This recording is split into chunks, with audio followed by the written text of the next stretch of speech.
Halo semuanya, oke, jadi seluruh episode dari serial My Stupid Boss Animated Series akhirnya rilis semuanya. Dan sesuai dengan janji gua, pada video kali ini gua akan membahas mengenai animasi tersebut. Nah, sebelum masuk ke pembahasan, gue pengen ngasih tahu aja nih kalau Devata Studio bakal mengadakan webinar lagi seputar dunia animasi. Untuk topik webinar kali ini bakal memiliki judul yaitu bikin studio berbasis donasi dan bakal dibawakan oleh Mas Ervian Asyafat yang mana beliau sendiri terbilang memiliki pengalaman yang cukup lama dalam dunia pembuatan video game, pembuatan film, hingga bahkan pembuatan animasi. Salah satu pencapaian terbesar yang dimiliki oleh beliau adalah membuat channel yang bernama Free Quran Education dengan salah satu proyek animasi yang paling populer yaitu I'm the Best Muslim. Jadi buat kalian yang penasaran dengan kisah bagaimana beliau bisa membangun studio animasi dan kalian ingin melakukan hal yang sama, ayo bergabung ke dalam webinar kali ini. Untuk linknya bakal gua taruh di kolom deskripsi. Jadi mungkin cukup basa-basinya, kita langsung masuk aja ke pembahasan dalam 3, 2, 1.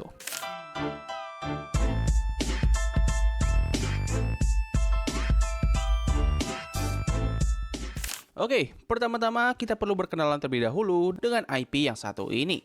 Nah, jadi semua ini bermula dari sebuah curhatan dari seorang wanita di sebuah blog mengenai pengalamannya ketika bekerja di sebuah perusahaan yang dipimpin oleh seorang bos dengan sifat yang sangat nyentrik. Kisah ini terbilang sangatlah populer pada masa itu karena memiliki cerita yang cukup lucu dan juga sangat relate terutama bagi para pembaca yang merupakan seorang karyawan. Saking populernya, cerita ini akhirnya dirubah menjadi sebuah novel dengan penulis dari kisah tersebut yang dipanggil dengan nama pena yaitu Chess.work. Dikarenakan buku tersebut juga sama-sama populer, salah satu production house asal Indonesia yaitu Falcon Picture akhirnya tertarik untuk mengadaptasi kisah ini ke layar lebar. Pada tanggal 19 Mei tahun 2016, film adaptasi ini pun akhirnya rilis dengan respon yang terbilang cukup positif dan disenangi oleh banyak orang.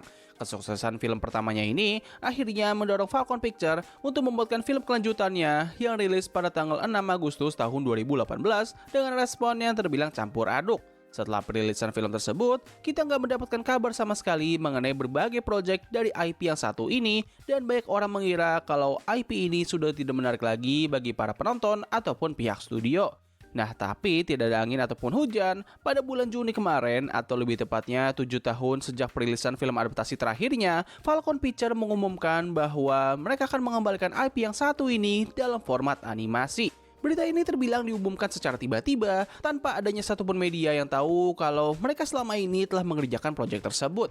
Bahkan saking tiba-tibanya, gue sendiri sempat ketinggalan dalam memberitahukan soal proyek animasi ini pada video gue yang membahas Panji Tengkorak. Hal ini pun semakin diperparah, dimana seingat gue, ini proyek gak memiliki press conference sama sekali dan tidak seperti kedua proyek animasi lainnya.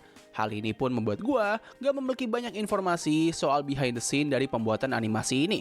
Entah sejak kapan animasi ini dikerjakan, berapa besarkah budget pembuatannya, dan juga studio apa saja yang terlibat dalam pengerjaan animasi ini. Satu-satunya promosi yang mereka sediakan untuk animasi ini pada saat itu adalah sebuah video behind the scene dari proses penyuaraan dari para aktor yang terlibat di dalamnya.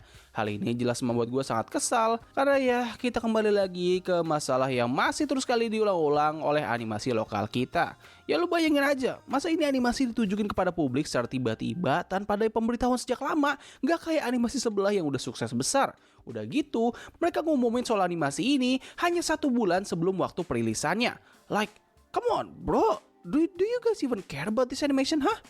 Tapi ya setidaknya ketika animasi ini akhirnya rilis, gue melihat kalau mereka terbilang memasarkan animasi ini dengan cukup baik. Hal ini dikarenakan gue melihat ada cukup banyak sekali video promosi dari animasi ini di berbagai macam sosial media. Dan juga ada cukup banyak penonton gue yang sadar akan keberadaan dari animasi ini dan pengen gue untuk segera membahasnya. Ya setidaknya mereka masih memberikan treatment yang baik lah di waktu perilisannya dan tidak seperti animasi mereka sebelumnya. Nah, setelah yapping panjang lebar soal IP dan juga background dari animasi ini, sekarang kita masuk ke pembahasan berikutnya. Bagaimanakah keseluruhan kualitas dari animasi ini?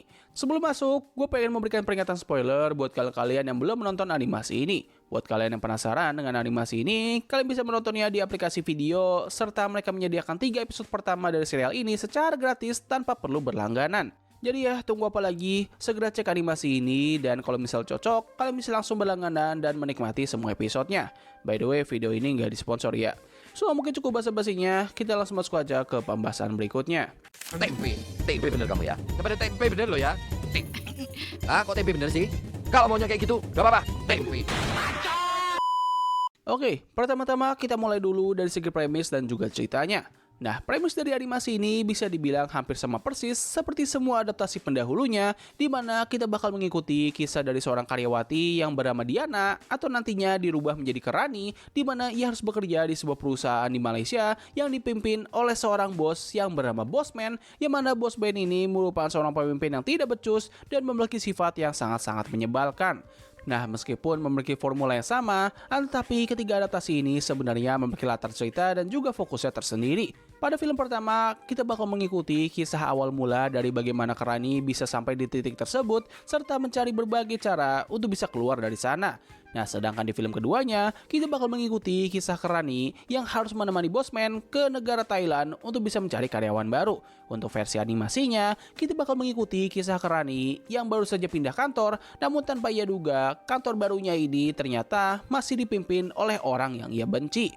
Oh ya, perlu diketahui bahwa serial ini memiliki 13 episode dengan setiap episodenya memiliki 2 segmen yang berdurasi sekitar di atas 10 menitan. Jadi ya, bisa dibilang serial ini memiliki total 26 cerita yang berbeda ya. Untuk format ceritanya sendiri, serial ini memiliki format episodik, namun ada beberapa episode yang memiliki koneksi atau sambungan dengan episode sebelumnya. Nah, kalau dari segi cerita, menurut gua serial animasi ini memiliki cerita yang sebenarnya sangatlah menarik dan juga cukup menjanjikan, tapi sayangnya banyak dari cerita ini memiliki eksekusi dan juga konklusi yang kurang memuaskan. Apa yang gue suka dari cerita di animasi ini adalah mereka terkadang suka menghadirkan beberapa episode yang berfokus pada karakter yang berbeda-beda. Jadi di sepanjang serial ini berjalan, kita nggak hanya akan melihat pertikaian antara Kerani dengan Bosman saja, namun para karyawan yang lain juga sering terlibat dalam perseteruan ini dan bahkan terkadang memiliki pendalamannya tersendiri. Selain dari konflik di perusahaan, serial ini juga menghadirkan beberapa cerita yang berhubungan dengan keluarganya Bosman. Ya, meskipun kesannya ini seperti agak dipaksa dan tidak banyak orang yang menginginkan hal tersebut, tapi gue pribadi cukup suka sih dengan pendekatan ini. Karena ya, dengan adanya cerita yang berbeda-beda ini, kita bisa melihat sisi lain dari beberapa karakter dan juga pengembangan yang akan mereka lalui. Walaupun begitu, sayangnya keseluruhan cerita dari setiap episodenya terkadang memiliki kualitas yang berbeda-beda dan gak konsisten. Bisa dibilang, mayoritas diantaranya memiliki premis yang cukup menarik, namun dieksekusi dengan tidak begitu bagus, hingga menghasilkan cerita-cerita yang terasa membosankan, agak garing, menyebalkan, tidak memuaskan, dan sekaligus mengecewakan. Bahkan setelah menonton seluruh episodenya, gue hanya ingat beberapa cerita saja, seperti 2 cerita yang ada di episode 11, yang menurut gue itu merupakan episode dengan cerita yang paling bagus di serial ini. Salah satu hal yang membuat cerita dari serial ini menjadi kurang memuaskan adalah mereka sebenarnya bisa membuat sebuah cerita yang serius dan grounded sambil dibumbui dengan komedi yang lucu. Tapi sayangnya, mereka justru lebih menekankan pada aspek komedinya, yang mana ini membuat beberapa cerita yang memiliki premis yang menjanjikan itu malah terkesan dibuang sia-sia. Ada beberapa cerita di serial ini yang berfokus pada perilaku buruk dari suatu karakter, yang mana cerita tersebut seharusnya bisa membuat kita melihat sisi lain dari suatu karakter, ataupun karakter itu mendapatkan pengembangan dan bakal menjadi karakter yang lebih baik. Tapi sayangnya, hal ini seringkali dirusak dengan ending yang tidak jelas, anti klimaks, dan lebih menekankan pada aspek komedi. Hal ini pun membuat keseluruhan cerita tersebut menjadi tidak berarti dan kita tidak bisa mendapatkan pelajaran sama sekali. Nah, kalau dari segi karakter, sebenarnya hampir semua karakter di serial animasi ini memiliki penggambaran yang hampir tidak jauh berbeda dengan versi filmnya. Palingan, ada beberapa karakter yaitu Faisal dan juga Azari yang memiliki porsi cerita yang lebih banyak di serial ini, serta untuk karakter Azari, kalau nggak salah, dia ini digambarkan sebagai seseorang yang suka dengan idol, kalau nggak salah, atau wibu, gue lupa. Pokoknya itulah. Ya intinya ada beberapa karakter yang memiliki trait tambahan yang gue pribadi sangat suka sih dengan penambahan tersebut. Untuk desain karakter sendiri, ada beberapa karakter yang terlihat cukup menarik dan bagus, namun ada juga yang terlihat absurd dan juga aneh. Karakter-karakter yang berada di posisi Office terbilang memiliki desain yang paling bagus dan cukup mirip dengan versi filmnya, serta mampu menggambarkan kepribadian mereka dengan cukup baik. Hal ini bahkan berlaku kepada karakter Bosman. Meskipun ada beberapa dari kalian yang mungkin bakal merasa sangat jijik dengan desain karakternya, tapi justru itulah memang poin utama yang diinginkan oleh pembuat cerita ini. Mereka sepertinya sengaja membuat desain karakter yang seperti ini agar para penonton bisa merasa lebih kesal kepadanya. Dan menurut gua, ini adalah pemilihan desain yang sangat tepat karena desainnya ini benar-benar menggambarkan sosok bos yang menyebalkan yang biasa muncul di berbagai macam komik-komik singkat yang menyindir mengenai dunia perkantoran. Selain dari desain, penulisan karakter Bosman sendiri juga bisa dikatakan lebih bagus dan sesuai dengan ekspektasi gua. apa yang membedakan karakter Bossman versi animasi dengan versi filmnya adalah pada versi animasi ini, ia memiliki ekspresi dan juga personality yang lebih banyak. Pada versi filmnya, ia jarang sekali menunjukkan ekspresi yang berbeda-beda, yang mana ini membuat gue terkadang agak kesulitan dalam menilai kepribadiannya. Terkadang, ia terlihat seperti seorang bos saklek yang egois dan juga ignorance, tapi tidak jarang, ia juga suka terlihat seperti orang yang sangat idiot. Untuk versi animasinya, gue pribadi lebih bisa melihat karakternya ini sebagai seorang bos yang tidak kompeten dan juga cukup brengsek.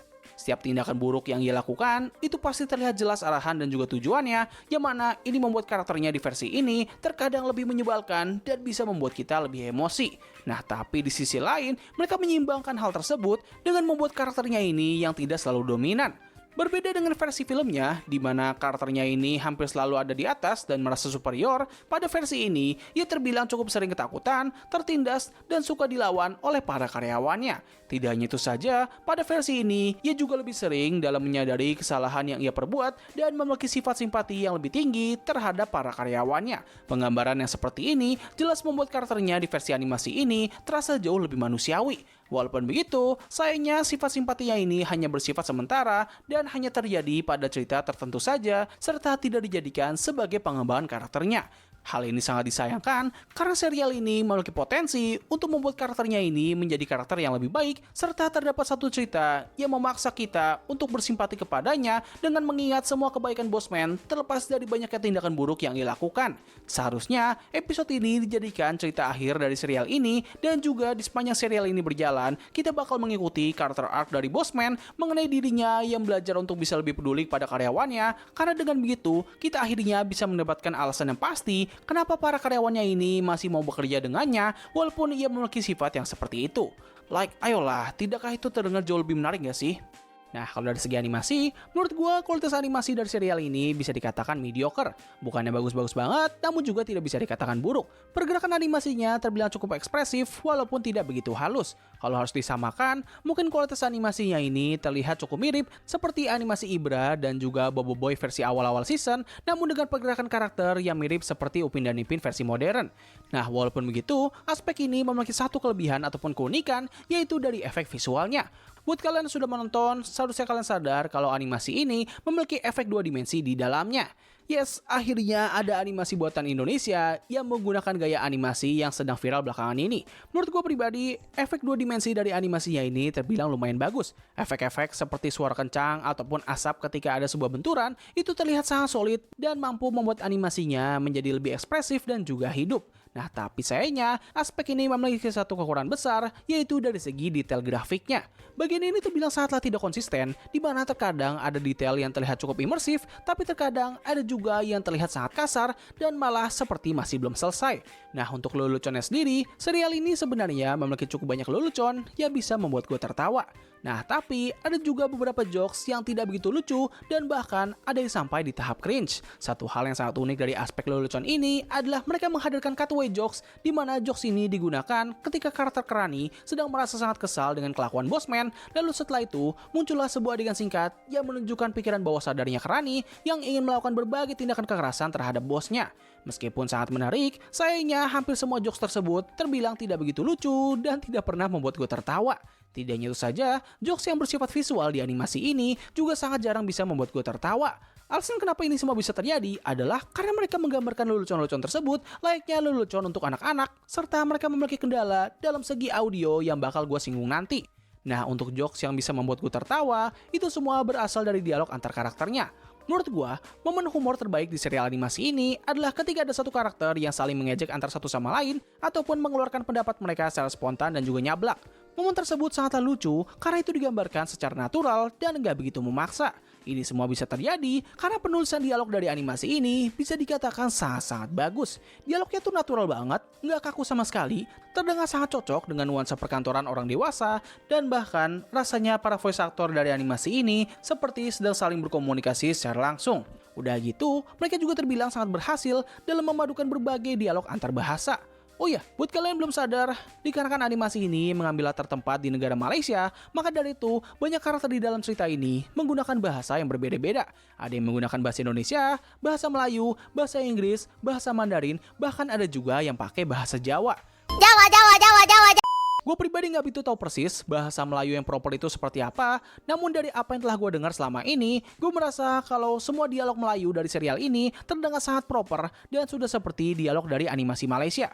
Bahkan kalau andaikan kalian nggak tahu sama sekali soal background dari animasi ini, gue yakin kalian semua bakal berpikir kalau ini animasi memang berasal dari Malaysia. Nah, hal terakhir yang mau gue singgung dari animasi ini adalah dari audio dan hal kecil lainnya. Pertama, kita mulai dulu dari aspek audionya. Oh boy, mereka sepertinya masih belum bisa menyelesaikan masalah yang satu ini. Yap, kita kembali dengan satu masalah yang masih belum bisa diperbaiki oleh animasi-animasi buatan Falcon Picture. Begini, kalau dari lip sync, gue pribadi hampir gak menemukan adanya masalah sama sekali. Suara voice actornya ditempatkan secara pas dan gak terdengar kecepatan ataupun terlambat. Nah, tapi untuk bagian filler word, well, disinilah mereka masih bermasalah. Maksud gue di sini adalah suara-suara karakter yang bukan berasal dari dialog seperti atau gitu. Itu semua suka ditempatkan di posisi yang gak bagus. Kayak kadang suaranya itu terlambat, kadang kecepatan, kadang suaranya kekecilan atau kegedean. Ya pokoknya aspek ini masih terasa kurang matang lah gitu. Udah gitu volume efek suara dari animasi ini tuh kayak apa ya? Entah kenapa kecil banget gitu. Yang padahal ini animasi sangatlah ekspresif. Hal ini jelas mengacaukan banyak sekali lelucon ataupun adegan absurd di animasi ini. Nah, hal terakhir yang mau gue singgung adalah dari konten dewasa di dalamnya.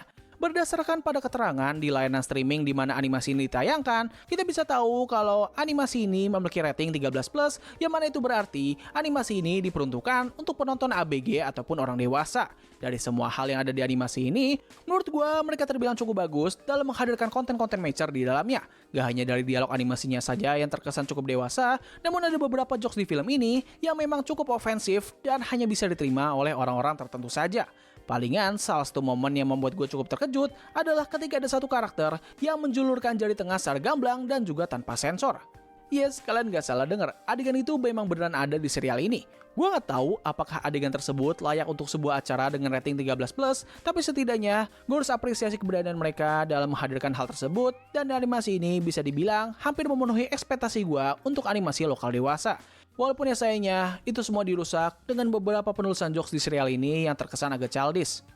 Overall, ini merupakan serial animasi yang ya lumayan lah, dan seharusnya bisa menjadi lebih baik lagi. Kalau andaikan animasi ini mendapatkan season kedua, gue cuma bisa berharap agar serial ini bisa menjadi sebuah cerita komedi satir yang menyindir berbagai macam budaya ataupun fenomena dalam dunia kerja dengan gaya penyampaian yang lebih serius dan juga mature, serta memiliki banyak karakter arc dan juga pesan moral di dalamnya. Ya gambarannya hampir mirip lah kayak kartun regular show, cuman dengan tingkat keabsurdan yang lebih rendah, namun memiliki chemistry antar karakter yang jauh lebih bagus. So mungkin itu sih yang bisa gue bahas pada video kali ini. Tulis pendapat kalian mengenai serial animasi ini di kolom komentar di bawah. Apakah ini merupakan serial yang bagus atau tidak? Tulis pendapat kalian. Jadi terima kasih atas waktu yang telah kalian luangkan untuk menonton video gue. Gue undur diri, sampai ketemu lagi di video selanjutnya. Bye!